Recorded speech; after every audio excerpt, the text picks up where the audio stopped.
வணக்கம். சமீபத்துல தமிழ்நாடு அரசு வெளியிட்ட ஒரு அறிவிப்புல ஒரு குறிப்பிட்ட நம்பர் சோஷியல் மீடியாவுல பயங்கரமா விவாதிக்கப்பட்டுட்டு இருக்கு. அது என்ன அரசாணை? அந்த நம்பருக்கு பின்னால இருக்கிற உண்மையான அர்த்தம் என்ன? வாங்க இத பத்தி தெளிவா பார்க்கலாம். ஆமா, இந்த எண் தான் இப்போ ஹாட் டாபிக். நிறைய நியூஸ்லயும் சரி, வாட்ஸ்அப் ஃபார்வர்டுகள்லயும் சரி, இந்த 8000 ரூபாய நாம பாக்குறோம். ஆனா இதுக்கு பின்னாடி இருக்கிற முழுமையான தகவல் என்னன்னு நமக்கு தெரியுமா? பரவலா எல்லாரும் நினைக்கிற மாதிரி இது எல்லா பெண்களுக்கும் மாசம் மாசம் கிடைக்க போற ஒரு புது பண உதவியா? இதுதான் நிறைய பேர் மனசுல ஓடுற முதல் கேள்வி. ஆனா உண்மை அது கிடையாதுங்க.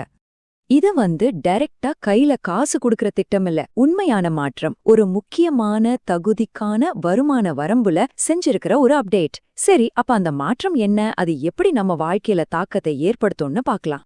முதல்ல இந்த அரசாணை எதை பற்றியது? இதோட அடிப்படை நோக்கம் என்னன்னு தெளிவா புரிஞ்சுக்கலாம் வாங்க. இந்த முழு விஷயத்தோட சென்டர் பாயிண்டே இந்த ஆதரவற்ற விதவையர் சான்றிதழ் தாங்க. இது எது ஒரு சாதாரண சர்டிபிகேட்னு நினைக்காதீங்க. இது கவர்மெண்ட் வேலைவாய்ப்பு, நலத்திட்டங்கள் மாதிரியான முக்கியமான ஆதரவுகளை பெறுவதற்கான ஒரு சாவி மாதிரி. ஆனா இந்த சான்றிதழ் எல்லாருக்கும் கிடைச்சிடாது. இத பெற ஒரு முக்கியமான கண்டிஷன் இருக்கு. அது என்னன்னா, அப்ளை பண்றவங்களோட மாச வருமானம் கவர்மெண்ட் சொல்ற ஒரு லிமிட்டுக்குள்ள இருக்கணும். இப்ப பாருங்க அந்த முக்கியமான மாற்றத்தை. இதுவரைக்கும் இந்த சர்டிபிகேட் வேணும்னா மாச வருமானம் 4000 ரூபாய்க்குள்ள இருக்கணும்னு ஒரு ரூல் இருந்துச்சு. ஆனா இப்போ அந்த லிமிட்டை நேரா டபுள் ஆக்கி, அதாவது 8000 ரூபாயா உயர்த்தியிருக்காங்க. இதுதாங்க அந்த பெரிய நியூஸ். எதுக்கு திடீர்னு இப்படி டபுள் ஆக்கணும்? சிம்பிள். ஏறிட்டே போற விலைவாசி, வீட்டு வாடகை, ஹாஸ்பிட்டல் செலவுன்னு இன்னைக்கு இருக்கிற நிலைமையில அந்த பழைய 4000 ரூபாய் போதுமா சொல்லுங்க? அது பத்தாதுன்னு கவர்மெண்ட்க்கு தெரிஞ்சிருக்கு. அதனாலதான் இந்த மாற்றம்.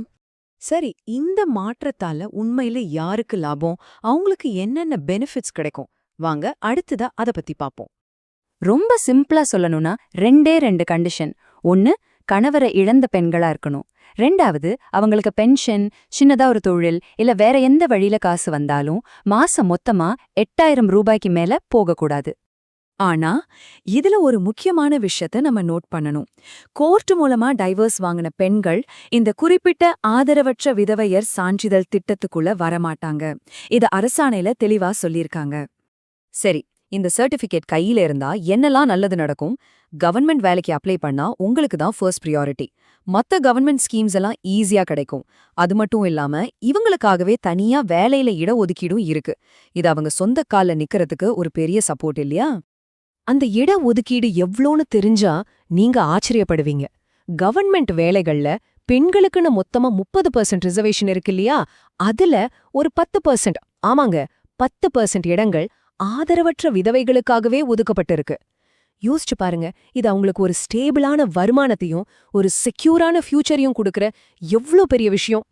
இந்த வருமான வரம்பு மாற்றம் ஒன்னும் திடீர்னு வரல.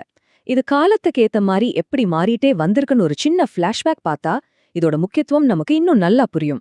வாங்க பார்க்கலாம். இங்க பாருங்க, 1993ல இந்த லிமிட் வெறும் 1000 ரூபாயா தான் இருந்திருக்கு.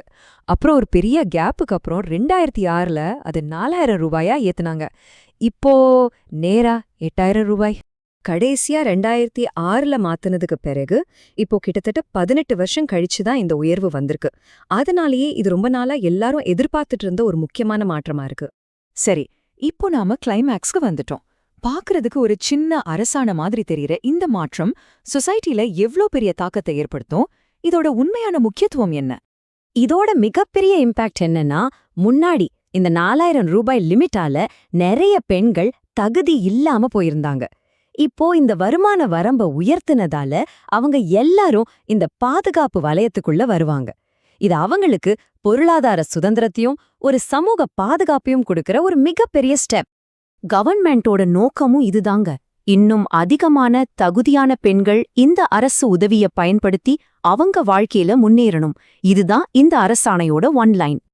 நிச்சயமா இந்த மாற்றம் ஒரு நல்ல விஷயம்தான். ஆனா இது நம்ம மனசுல ஒரு முக்கியமான கேள்வியும் எழுப்புதில்லையா? இன்னைக்கு இருக்கிற விலைவாசிக்கு ஒரு குடும்பத்தை சமாளிக்க இந்த மாசம் 8000 ரூபாய்ங்கிற வருமான வரம்பு போதுமானதா? இத பத்தி நீங்க என்ன நினைக்கிறீங்க? நாம எல்லாரும் யோசிக்க வேண்டிய ஒரு கேள்வி இது.